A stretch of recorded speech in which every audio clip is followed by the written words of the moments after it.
Well, I mean, they have some of the most amazing structures human beings have ever created. Yeah. I have many friends that have gone there and said it changed the way they look at the world. It changed the way they look at humans. Really? Yeah, because you just you think of people, who knows how many thousands of years ago, 4,500 plus years ago, who created these things. Like, what was life like back then? What did they do? How did they do this? How did they get these stones from hundreds of miles away and perfectly cut them and make these insane structures? What would you want to get out of a trip? Just want to see it. I mean, I was baffled by Chichen Itza. I went to see the Mayan ruins at Chichen Itza, and just that alone, you're like, holy shit. Like, what were you guys doing? Like, how did you do this? Like, what was the culture like back then, and what happened? And now what they think happened is European diseases that just wiped out the Mayans, because we know that it also wiped out 90% of all North American people when they came over here. Just smallpox. It's a great reason to go. It gives you perspective on humanity, and it's just this. I think is it Graham Hancock? Yes. I think one of the big takeaways from his message is that there's a certain arrogance to modern man, and no one could be smarter than we are right now. Right. And it's just simply not true. Well, you know the whole theory behind what he's promoting. It's actually based on this thing called the Younger Dryas impact theory. And this has been substantiated by science that somewhere around 11,000 plus years ago, Earth was hit by comet debris. And this is substantiated by levels of iridium that is very common in space but very rare on Earth, a sheet of it across the world at that certain time period when they do core samples of the Earth, and nanodiamonds that also indicate impacts that are all throughout Europe, the immediate melting of the polar ice caps, the ice caps rather on North America, and all the ensuing destruction that came from that, the extinction of 65% of all megafauna almost instantaneously. It's really, really fascinating stuff. But what he believes is that there was a massive natural catastrophe due to Earth getting hit. And this is all backed up by legitimate researchers and scientists, and a man named Randall Carlson, who's absolutely fantastic and really fascinating, in-depth understanding of this impact theory. And that human beings were essentially knocked back into the Stone Age. Right. So does he think we would have gotten to the industrial age that much sooner if that wouldn't have happened? They don't know what they were doing back then. That's what's interesting, because like everything was wiped out to the point where all we have left is these immense stone structures, which we have no understanding of the construction methods at all to this day. Right. There's some half-assed theories of how they did it, and no one really knows. There's 2,300,000 stones in the Great Pyramid of Giza, and some of them, again, were cut from a quarry that was 500 miles away, and they don't know how the fuck they did that.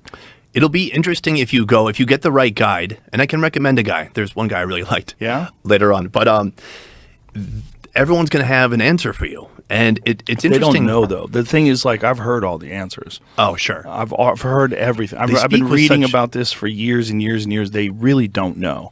And that's what's amazing about it. What's amazing is you have evidence that human beings who lived in Egypt thousands and thousands of years ago did things that we really can't do today. We really don't have the equipment. We really don't have the understanding. I mean, if you're off by a little bit with each individual stone, by the time you get to the top, it doesn't meet upright. Right. And they just nailed it. They nailed it to the point where they have these immense stones. You can't even get a razor blade in between them. I mean, incredible construction. Back when people had just come out of hunter and gathering. I mean, it was like 5,000 plus years ago they were doing this. Like, how? Right. How long did it take? Who was in charge? How'd you figure it out?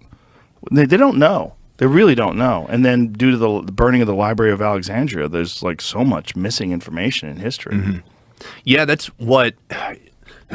maybe it'll seem unrelated, but this idea like, oh, if we ever meet aliens or see alien technology, will we be able to figure it out or understand it? It's like there's so much we don't understand about what's already here right now. Yeah. I think human beings used to have a very, very advanced civilization. I think we, when I say we, humans that were living in Africa 5,000 plus years ago, 10,000 years ago, whatever it was, they had an incredibly advanced civilization. And that they, you know, if you think of how long modern anatomical human beings existed, They used to think we went back like 50,000 years, and then they pushed that to like 150, and now some believe it's 300,000, even more.